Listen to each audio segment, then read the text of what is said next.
सपा के तिलिस्म में उलझ गई सरकार।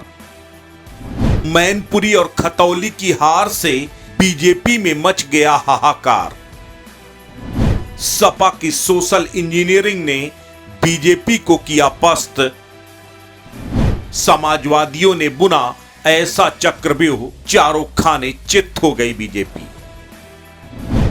सपा आरएलडी के दलित, मुस्लिम और बैकवर्ड फार्मूले ने बीजेपी को किया धराशायी। सपा आरएलडी के गठजोड़ ने बीएसपी का भी कर दिया सफाया। उपचुनाव को जीतने के लिए पूरी सरकार का जोर था। बीजेपी के चाणक्य की कुशल रणनीति थी, लेकिन समाजवादी पार्टी की सोशल इंजीनियरिंग के आगे बीजेपी के बड़े बड़े आविष्कार भी फेल हो गए।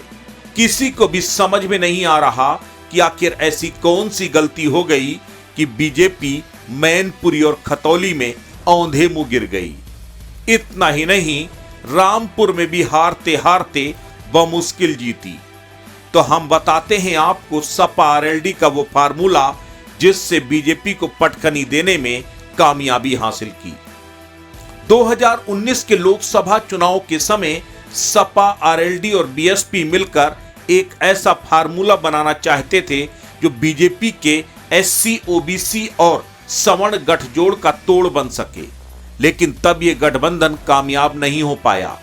प्रदेश में विधानसभा चुनाव के दौरान सपा प्रमुख अखिलेश यादव और आरएलडी अध्यक्ष जयंत चौधरी से दलित नेता चंद्रशेखर आजाद की दोस्ती बनते बनते रह गई थी, लेकिन उपचुनाव में तीनों नेता साथ आए। इस तरह से सपा आरएलडी का बैकवर्ड, दलित और मुस्लिमों का साथ रखने का फार्मूला उपचुनाव में हिट साबित हुआ। सपा की नई सोशल इंजीनियरिंग उपचुनाव में सियासी संजीवनी बनी। उसके चक्रव्यूह की वजह से बीजेपी को मात खाना पड़ गया। अखिलेश जयंत चौधरी के साथ चंद्रशेखर आजाद का उपचुनाव में साथ आना यूपी के नए बनते समीकरण की ओर इशारा कर रहा है।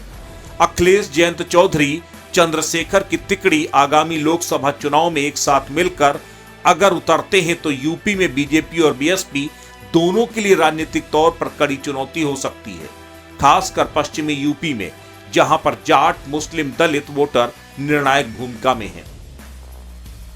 आरएलडी का कोर वोट बैंक जाट माना जाता है, सपा का मुस्लिम है। दलित वोट बैंक के लिए चंद्रशेखर ट्रंप कार्ड साबित हो सकते हैं। इसके अलावा खतौली के बहाने गुर्जर समुदाय को भी साथ जोड़ने की कोशिश की गई है।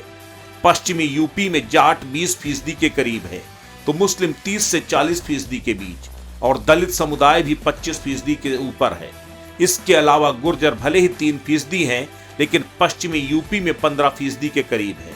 इस तरह से पश्चिमी यूपी में अगर जाट, मुस्लिम, दलित, गुर्जर का समीकरण बनता है तो बीजेपी के साथ साथ बसपा के लिए भी चुनौती खड़ी हो जाएगी। एक तरह से सपा आरएलडी की बैकवर्ड, दलित और मुस्लिम की नई सोशल इंजीनियरिंग बीजेपी के लिए नई चुनौती बन गई है। इस चुनाव में जयंत चौधरी ने बनाया नया फार्मूला। उन्होंने जाट, मुस्लिम तक अपनी पार्टी को सीमित रखने के बजाय पश्चिमी यूपी में सियासी समीकरणों को देखते हुए खतौली सीट पर नया राजनीतिक प्रयोग किया। आरएलडी ने खतौली सीट पर सैनी समुदाय के कैंडिडेट उतारने के बजाय गुर्जर समुदाय के मजबूत नेता मदन भैया को उतारा। चंद्रशेखर आजाद के जरिए दलित समुदाय के वोटों को साधने का दांव चला। जयंत चौधरी का यह प्रयोग खतौली सीट पर बीजेपी के लिए चिंता का सबब बना। योगी आदित्यनाथ सहित बीजेपी के तमाम नेताओं ने खतौली सीट पर प्रचार किया, लेकिन पार्टी उम्मीदवार राजकुमारी सैनी को जीत नहीं दिला सके। यूपी के नगर निकाय और लोकसभा चुनाव से ठीक पहले होने वाले मैनपुरी, रामपुर और खतौली उपचुनाव पर पूरे देश भर की निगाहें लगी हुई थी। उपचुनाव भले 3 सीटों के लिए हुए हों, लेकिन इसका असर भविष्य की सियासत पर भी पड़ना तय है।